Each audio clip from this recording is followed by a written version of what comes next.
प्रीति में अभाव हो और फालतू का यदि दबाव हो तो सत्संग में आकर क्या पाया हमने? सत्संग किस लिए किया जाता? कोई नाक कान तो बदलता है नहीं। वेशभूषा बदलने से क्या फायदा हो सकता है? सत्संग इसलिए किया जाता है हमारे जीवन में स्वभाव को बदले। आदमी हर चीज बदलना सरल है। वेश बदल देता, देश बदल देता, प्रदेश बदल देता, मजहब और संप्रदाय बदल देता है, यहाँ तक कि आदमी गुरु बदल देता है। खैर गुरु और सदगुरु की बात आएगा तो और अलग से कहूंगा।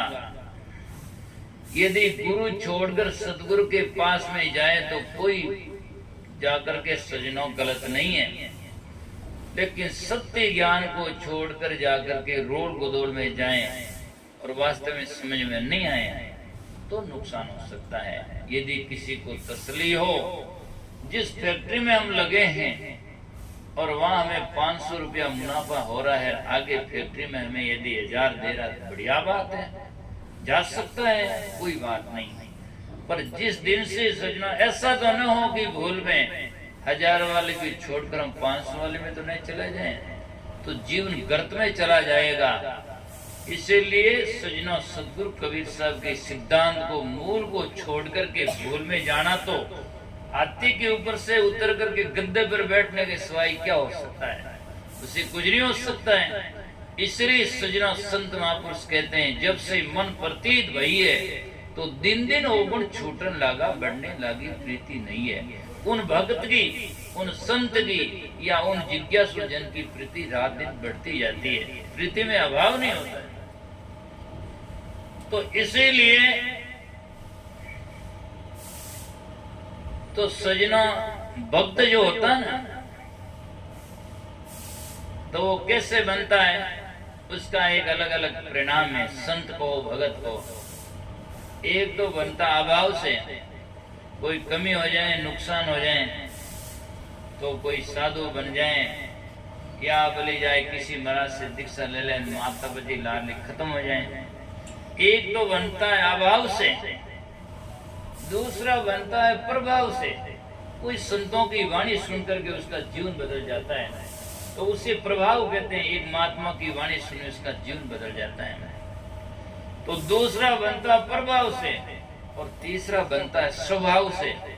उनके जीवन में स्वभाव में होता है, जन्म से विचारों में होता है, संतता का, भक्त का लक्षण होता है। और चौथा कोई दबाव में बन जा माड़े, तो दबाव से बनता है और अभाव से बनता है, उसके जीवन में सदा सदा एक रस भाव नहीं रहता है। वो तो गिरगिट के समान है। दरिया साहब वाणी में लिखते हैं, गिरगाटिया किस कामरा पल पल पलटे रंग। इससे तो कौवा बोला जब सदा एक सा रंग।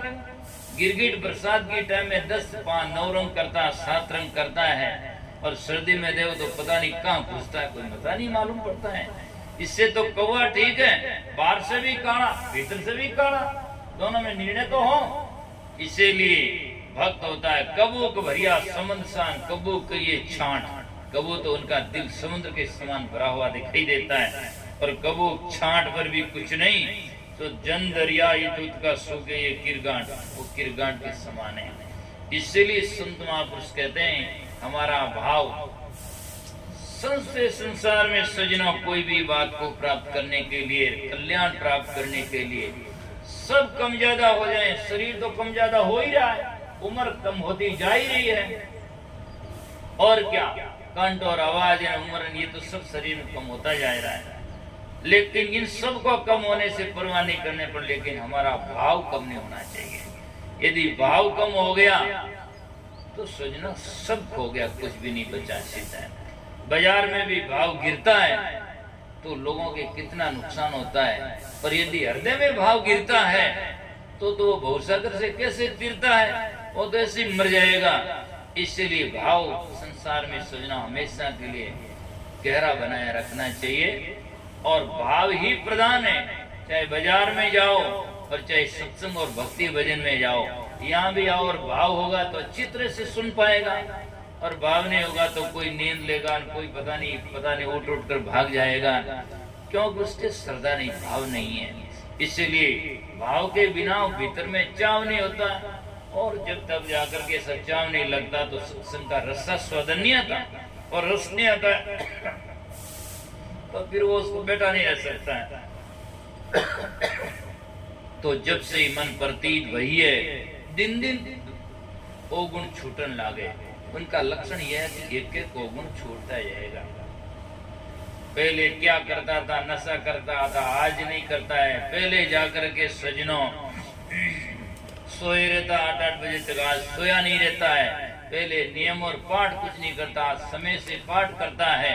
पहले संत महात्मा से डरता नहीं, आज डरता है। और पहले जाकर के सजनों वेमनस्या, ऋष्यर, काम, क्रोध, लोभ, ये सब बातें हैं। तो सजनों एक साथ में तो छोड़ना मुश्किल होता है। कोई भी संत महात्मा के जीवन में ऐसा छूट जाए, ऐसा बहुत कम उदाहरण देखा जाता है। लेकिन एक एक चीज का हमें जीवन में परित्याग करना चाहिए। जैसे कोई भोजन पा रहा है तो 4 हो रहा है, एकदम तो मैं जान नहीं रहा, एक एक ग्रास जाता है, एक एक ग्रास जाते जाते पेट भर जाता है। ऐसे ही एक एक सदलक्षण लेते लेते लेते लेते लेते हमारा जीवन विकास से भर जाता है। पर ऐसा न हो, ध्यान रखें कि एक एक ओगुण लेते लेते लेते ओगुणों से न भर जाए और डूब कर न मर जाए, ऐसा नहीं हो। ज्यादातर कई लोग तो होते हैं इस प्रकार से, जहाँ भी जाते हैं सारग्राही नहीं होते हैं, सारग्राही होते हैं। सारग्राही होने से कभी कल्याण नहीं हो सकता है। जहाँ भी जाओ, घर में जाओ, मकान में जाओ, दुकान में जाओ, लेने वाला तो कहाँ नहीं ले सकता है, और नहीं लेने वाला कुछ भी नहीं ले सकता है। लेने वाला क्या नहीं ले सकता है? कुत्ता से ले सकता है। पलटू साहब कहते स्वान वृद्धि पावे सोई खावे रहे चरण लोलाए। कुत्ता में गुण है, कितना को मिठाई खिला दो पर हड्डियां खाता रहता है, गंदगी। पर गुण भी है कि कितना उसको थोड़ा सा दे दो और वो खाकर तृप्ति से शांति से बैठ जाएगा, और जिसका टुकड़ा खाता उसकी हाजिरी बजाएगा, है ना। और पूरे खेत में से निकल जाएगा तो मदिरा काकड़ी कुछ भी नहीं खाएगा, बस बेशक व्यक्तिता की होकर के निकल जाएगा। और मनुष्य खेत में से निकले तो कीन तो खाएगा, बड़े थैलों पर हाथी लाएगा, है ना। ऐसे लोग क्या कल्याण पाएगा? तो कुत्ता से वो गुण ले सकते हैं, किससे नहीं? मूर्खों से ले सकते हैं, शराबी से ले सकते हैं। शराबी की देखो आप कितना सा नशा करता है, थोड़ा सा पीता है, रोड पर सो जाता है, दुनिया की परवाह नहीं करता, मस्ती इसे कहते हैं। और हम सत्संग का रस पिए, ज्ञान पिए, सदगुरु का ज्ञान पिए, और दुनिया की परवाह करें तो फिर कहाँ पिया? समझो कि अभी समझ में आए नहीं। रस आ जाए तो पीछे कुछ दिखाई नहीं देता है, और पीछे दिखाई देता है, इसका मतलब अभी तक पिया ही नहीं, अभी तक वो तो छलक नहीं आई। और छलक आ जाएगा ये तो फिर खलक कुछ नहीं नजर में आएगा। सूर्य थोड़ा दिखाई देता है, जितने में अंधकार भाग जाता है, वो सामने टिक नहीं सकता है। इसीलिए संत महापुरुष कहते हैं ज्ञान लेने वाला कहीं से ले सकता है, और नहीं लेने वाला सत्संग में जाकर भी उल्टा ही सोचता है।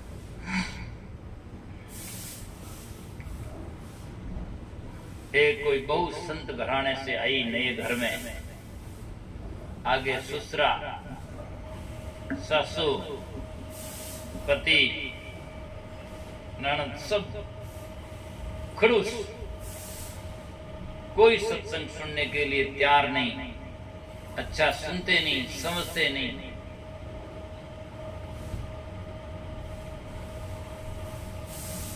तो उसको मन में चिंता हुई, क्या करें, इनको कैसे समझाएं। तो गांव में कोई भागवत कथा चल रही थी, तो उसने कहा कि आज सभी सत्संग में चलो, कथा में चलो। उसने सोचा भाई कोई न कोई ज्ञान लगे तो अच्छा ही है। ले गई, कहने से ले गई, चले गए। तो भागवत तो आप सुनते हैं, उसमें कौरवों और पांडवों के युद्ध होता है, और दुर्योधन को भगवान कृष्ण कहते हैं जमीन दे दो पांचों को, पांडवों को 5 गांव दे दो। वो कहते हैं मैं नौकरी नहीं दूंगा। कुंती का वर्णन करते हैं, सब महाभारत तो सब जानते हैं, महाभारत की कथा, भागवत की कथा उसमें सुनते हैं।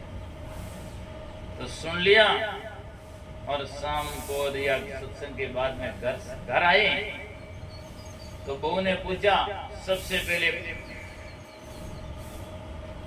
अपने पति से पूछा, क्या सत्संग में आज कथा में सुना, क्या समझ में आया? क्या हाँ समझ में आ गया मुझे। कि क्या समझ में आया?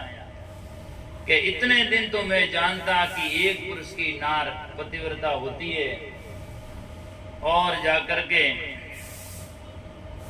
लेकिन अब मुझे मालूम हो गया कि पांडवों के 5 के एक नारी थी। तो हो सकता है कितने जाकर के मुझे निर्णय हो गया कि आज के बाद में मुझे संदेह नहीं रहा। तो उसने तो सोचा ये पतिव्रत धर्म सीखेगा, उसने उल्टा सीख लिया। उनकी सास से पूछी, तुमने कथा सीखी, कुछ सुना? कि हाँ सुना। क्या सुना? कि मैंने सोचा कि आज के पहले मैं सोचता था कि जाकर के सती उससे कहते हैं कि जो पतिव्रत धर्म सस्ती है और जाकर के विवाह होने के बाद में या पहले के जीवन में कभी भी ऐसा गलत व्यवहार आचरण नहीं करते। अब मैंने कल सत्संग में कहा सुना कि कुंती के कुंवारी के बच्चा हुआ, तो मुझे निर्णय हो गया, अभी इसमें मुझे संदेह नहीं रहा कि सती किसे कहते हैं। तो वो तो अलग से थे, अच्छा समझना नहीं चाहती थी, लेकिन वह सब उल्टा समझ गया। पिता से सोचा, पूछा ससुरा से, आपने सुना कथा? कि हाँ मैंने सुना। क्या सुना?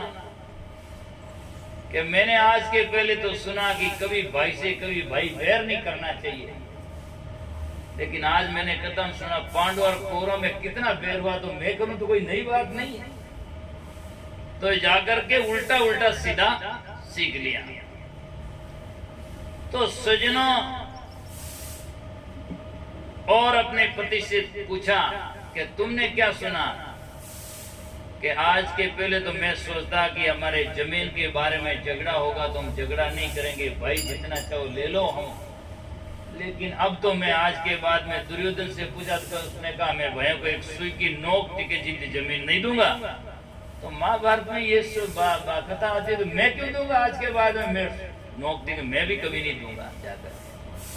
तो कहने का अर्थ सज्जनों है कि उन्होंने सत्संग में जाकर सत्य की चर्चा सुन करके सही नहीं समझा, उसका उल्टा ले लिया। तो साधु उल्टी विचारे औंधा, एक बाड़ी में नीम जे खरबूजान पंदा। तो संत होते हैं वो बात को उल्टा करते हैं, अच्छा करते हैं, और मूर्ख लोग होते हैं उसको उल्टा कर देते हैं।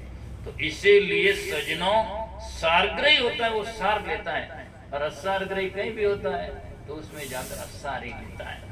तो इसीलिए और चीजें वस्तुएं गुण सद्गुण अवगुण सब में होते हैं और सब जगह होते हैं। कहाँ नहीं है? किसी जगह में जाओ तो होंगे। तो गौरा किसी दिशा में जाएगा, चाहे उत्तर में जाओ चाहे पश्चिम में जाओ, लेकिन कहीं भी जाएगा तो फूल के ऊपर बैठेगा, क्योंकि उसका तो स्वभाव है सुगंधि पर बैठना। और गुबरेला किसी दिशा में जाएगा, कहीं भी जाएगा तो वो सीधा फूल पर बैठा भी दोनों उसको, तो वो वहां से हट करके सीधा गोबर में घुसेगा, क्योंकि उनका स्वभाव गोबर में जाने का, गंदगी में जाने का। इसीलिए गंदगी में नहीं जाएं, हम बंदगी में जाएं और जीवन को सफल करें।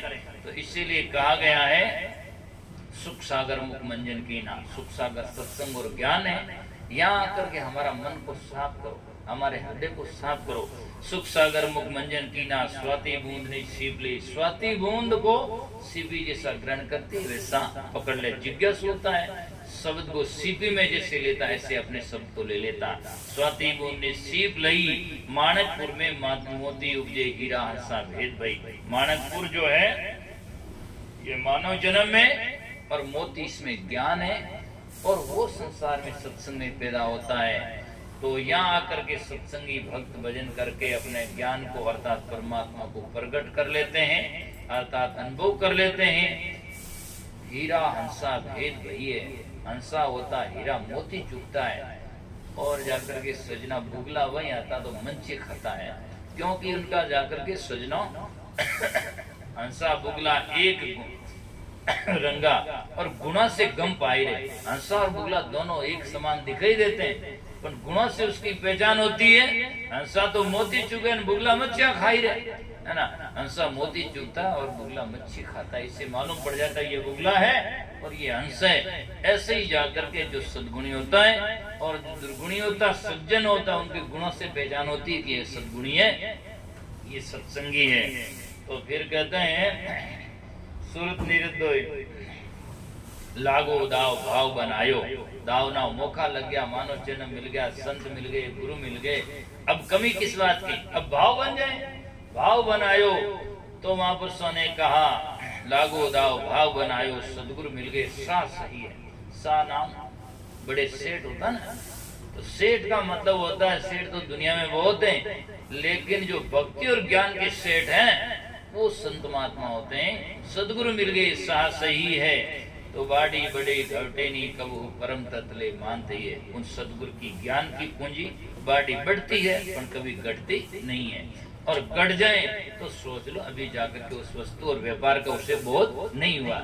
जिस एक आदमी ने व्यापार लगाया, जिस पूंजी को जितनी लगाई और उसको जाकर के खाली करता गया, इसका मतलब उस व्यापार का भेद उसे समझ में नहीं आया।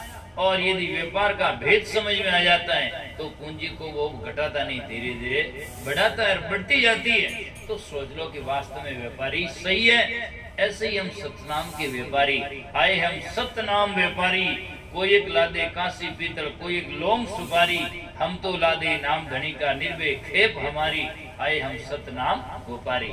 भजन भी आप गाते हैं, सुनते हैं, लेवो लेवो साहेब जीरो नाम आया हम व्यापारी। संत महात्मा ज्ञान की नाम के व्यापारी हैं, तो उसको लेने वाला भी कौन है? गुरमुखी वैसो सौदा कर ले भटकत फिरे गंवारा। गुरमुखी होता सौदा करता है और बाकी तो बीमार लोग भटकते फिरते हैं, उनको सत्संग का बोध नहीं होता है। तो ये बातें। तो फिर कहते हैं अगम निगम तत्व सुरत निर्दोय ज्ञान जोहरी, सुरती बार की दृष्टि, नीति अंदर दृष्टि, दाना ज्ञान की जोहरी बने। आज लोग कहीं हैं, जहां भी जाए बस शब्दों के जोहरी पार की नहीं बनते, बस जैसा गाया तैसा सुना, हाँ सा बढ़िया ताजो है, ताजो नहीं है। शब्दों के भेदी पार की बनना चाहिए। आज बड़ी खेद की बात है, आदमी कपड़े की दुकान में जाता तो निर्णय करता अच्छा कौन सा बुरा कौन सा है। बाजार में सामान लाओ और कुछ लाओ, सब्जी लाओ तो माता बहना ऐसी ले लेती है, आवे जो सब गली कचरी कचरी सब अलग अलग साफ करके लेती है, कहता है ये ठीक नहीं है।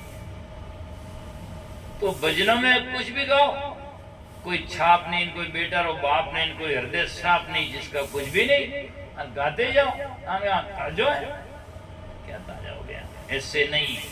सजनों हमें निर्णय शब्द सुनना चाहिए, शब्दों के पार की विचारी बनने चाहिए। क्या ये भजन सही है? गाना वही चाहिए। अब बीज तो हुली उड़ो ले जान के खेत में बाई दो, अरे बाई दो पर कहीं वही फायदो वो तो समझो। बावने से कहीं होगा, जब बीज ही उड़ा हुआ है, गुण लगा हुआ है, तो उस बीज के बोने से क्या फायदा होगा? अब रात भर में कुकस ने कूटो, कचरा ने तूतरा कूटो और सुबह खाली उठो, तो फिर कूटने से क्या मतलब हुआ है? तो भजन में वजन होना चाहिए, सार होना चाहिए, जीवन में कल्याणकारी बात समझ में आने की होनी चाहिए। बाकी अंधविश्वास की बातें, रोचक बातें और बिना मतलब की बातें बहुत सारी गाओ, उससे क्या फायदा मिलेगा? न तो हमें कोई मिलता है, कोई न सुनने वालों को कुछ मिलता है। इसीलिए संत महापुरुष कहते हैं, और जगह जगह पर कई तो दुनिया में ऐसे ऐसे लोग हैं 50-50 वर्षों से सत्संग करते हैं और बेजदारी भी दिखाई देते हैं, फिर भी उन्हें इतना बोध नहीं होता कि कौन सी समय कौन सा शब्द गाना चाहिए। इतना तो माता बहन ही जानती है, ब्याह के टाइम में ब्याह का गाती है, दूसरे टाइम में मायरे के टाइम में मायरा का गाती है, और फलानी टाइम फलाना गाती है। इतना तो वो लोग ही जानती है। और साधु होकर के, विचारी होकर के, ज्ञानी और सत्संगी 50 वर्षों से होकर नहीं जानता होगा तो बोलो क्या होगा? उतना भी बहुत कम हुआ। इसीलिए जाकर के संत महात्मा ने कहा शब्द विचार की बोलिए, शब्द को जाकर के समय पर बोलना चाहिए। जरूरत कहाँ है? अब भजन तो सामरा गवन प्रभाती हरू कर दे, जागो रे होता तो कौन कहीं जाए। तो जागने की बात, जब सोया हुआ तो जगाओ, अब जागा ही नहीं, जागो रे जागो, होता कौन है? तो समय पर गाना चाहिए। संध्या आरती है तो संध्या की टाइम में गाए, बिना संध्या हरू कर दो संध्या हुई तो गाने। तो शब्दों के ऊपर हमें विवेक करना चाहिए, निर्णय होना चाहिए। निर्णय से वाणी को जाकर के सुबह लगती है। जब आप सुबह टाइम में जाकर आरती करो, सुबह शाम करो, तो मिंदर में होती, लोग कहते हैं आरती हो गई, चाहे हम करो तो आरती हो गई। रात्रि 12 बजे घंटा टोकरा बजाए थे डोकरा कि माँ तो खराब ही उड़ी ना, समझ में नहीं आती। समय पर होता है, पलटू समय पर बोले, समय पर अच्छा लगता है। इसीलिए संत महात्मा ने कहा, शब्द के विचार के बोलिए, शब्द के हाथ नहीं पाऊं, एक शब्द करे उस दिन, एक शब्द करे घाव। तो संत महापुरुषों ने कहा कि कई समय में दिन बढ़ान, कई समय में रात। तो संत महात्मा कहते हैं कई समय में दिन बढ़ान, कई समय में रात है, अलग अलग समय पर बोलना चाहिए। सर्दी में कांबड़ ओढ़े, खाओ मत रहा के तो लोग कह गए बढ़िया है, समझदार आदमी, पता नहीं क्या जाकर कहाँ सोएंगे तो ठंडने लग जाए, इसलिए अपना साधन जुटाकर साथ में चलता है। और गर्मी में कांबड़ियों खाओ मत मिलने के मूर्ख है, अभी देखने वाले सब कहेंगे तो पागल है, अभी तो और गर्मी हो रही है, और कंधे पर धर दिया क्या फायदा होगा। तो जरूरत की जगह तो कहते हैं अगम निगम तत् खोज निरंतर गुरुवे सजीवन मूर दही है, कहें कबीर दया सदगुरु की हति कुमति सब दूर गई है। अगम, अगम कहते हैं संतवाणी, निगम कहते हैं वेद। तो चाहे वेदों की वाणी हो, चाहे संत वाणी हो, उनसे निरंतर सत्य को खोजना चाहिए कि क्या है, तत्व खोजना चाहिए। ये उन्हें कि आप 50 वर्षों में लिखी जो सही है, या मान लो 50,000 वर्षों पहले लिख दी तो ये सही है। 50,000 वर्षों पहले के तो कोई है ही नहीं। सबसे पुराने ग्रंथ हिंदुओं में नहीं, पूरे समूचे विश्व में वेद है, और वो करीब 3000 वर्ष पूर्व कहे जाते हैं। तो उनसे पहले के कोई ग्रंथ नहीं है। तो ऐसा नहीं हो कि जितना पुराना लिखा हुआ सही हो जाए। ऐसा नहीं कि ये बाबा दी 80 वर्ष का डोकरा है जो कह दिया सब सही है, कहने से सही थोड़ी हो जाता है। उसको निर्णय होना, 2 2 4 होते हैं। तो चाहे आज का बच्चा कहे तो सही है, और डोकरा कह दे तो सही है, और डोकरा भी कह दे 2 2 10 है तो गलत है। डोकरा के कहने से सही नहीं हो जाता है, और बच्चा के कहने से 2 2 4 है तो झूठा नहीं हो जाता। ये आज का बच्चा, इसकी क्या बात माने, बात सही हो उसकी माननी चाहिए, जिससे हमारा भला होता है। ऐसा नहीं कि जाकर के पुराने ग्रंथ में लिख दिया, नुस्ख लिख दिया। कई लोग यूं कहते हैं जनाब हगड़ा झूठा ही है। अरे हगड़ा झूठा नहीं है, तुम अपना सोचो, कहने से थोड़ी हो जाता है। धोखा बहुत सारे लोग करते हैं जा करके। दुनिया तो भेड़ चाल की तरह है, तो इससे हमें निर्णय बोध होना चाहिए। कोई भी संत महात्मा को, चाहे गृहस्थी को, हम सत्संगी बने, गुरुमुखी बने, किसी गुरु के पास में जाएं और कोई भी संप्रदाय से जुड़े, लेकिन जुड़ना चाहिए विवेक से जुड़ना चाहिए। क्योंकि विवेक की दृष्टि से देख करके ये सही है तो बढ़िया है, और सही नहीं है तो कोई भी किसी से जुड़ता है उससे कोई भला नहीं हो सकता है। भला तो सत्य से ही होता है। अगम निगम तत् खोज निरंतर गुरुवे सजीवन मूर दइये, कहें कबीर दया सदगुरु की हति कुमति सब दूर गई है। हति नाम थी, कुमति ना हृदय में कुमति थी, दुर्बुद्धि थी। वो सदगुरु के ज्ञान से और प्रेम से, और सदगुरु का जब दर्शन और ज्ञान सुना, उससे हमारी कुमति दूर हो गई। और कुमति घटी तो बस सुनता बड़ी, पुरंदर भरपूर, राग द्वेष जगसी मीडिया, अब मन भया मजूर, बलिहारी जो मेरा सदगुरु ने जो हमारी करी कल्पना दूर। सदगुरु से कल्पना दूर होती है तो हम सदगुरु के बने, सदगुरु के पास में गए तो हमारी कल्पना दूर होनी चाहिए, और भीतर में सजना निश्चिंतता आनी चाहिए। तो सजना हमारा वास्तविकता बोध और ज्ञान, और हमारा बनना, और भजन सुनना, सत्संग में आना, और पद की प्रतीत होनी चाहिए। तो निर्णय होगा, क्योंकि बोध ही नहीं है, निर्णय ही नहीं है। आज हमें जाकर के आपने अपना घर बनाया, अब घर के बारे में 50 जन आन के दे, और थारो घर है कोई, तो मान लो कोई 50 जना कह दें, 1000 जना कह देंगे ये आपका घर नहीं है, तो आप मान लोगे? तो ज्ञान को कैसे मान लिया, और कैसे 50 जना नहीं 1000 जना कह देंगे सही ने, तो कैसे मान लिया जाए? हमने मालूम है कि घर हमने बनाया है, पट्टा हमने करवाया है, जमीन हमने ली है, पैसा हमने दिया है, तो 50 जना नहीं 1000 जना कहने से कोई हमारा थोड़ी छूट जाएगा? इसीलिए हमें निर्णय होना चाहिए। इसलिए कबीर साहब ने एक भजन में लिखा, पद प्रतीत और शब्द कसौटी, पद की प्रतीत हो और शब्द की कसौटी पर घिस करके, जिससे सोना के व्यापारी है आप यहाँ कौन, ज्वेलरी की दुकान देखो इनके, है ना, तो वो कसौटी होती है, इतना पत्थर होता, उस पर घिसते हैं कि भाई सोना नकली है या असली। और मैं भी नहीं जानता, साकी तो मैं साधु हुआ माधु जब से जानता था, लेकिन कई वर्षों तक मैं सोचता था कि कसौटी किसे कहते हैं। मैं कसौटी ताप को सोचता था कि भाई कसौटी ताप देने से लोग सोने की मालूम हो जाते हैं। लेकिन यहाँ बेंगलोर में नंदिनी लेआउट में भवरलाल की दुकान पर मैं बैठा, तो जब एक अंगूठी लेकर आया लोग उसको गिरवी धरने के लिए, तो उसने कहा घिसा, उस पर एसिड डाला, तो क्या सही है? तो मैंने पूछा ये क्या है, कि ये शायद कसौटी है। ओहो, तब मेरे को मालूम पड़ा। तो ऐसा नहीं होता है कि ज्ञान सब, तो उन्हीं से मेरे को ज्ञान हुआ कि भाई कसौटी अलग चीज है। अब मैं कह दूं इनके कहने से क्या हो गया, भले किसी से हो, सत्य होता है।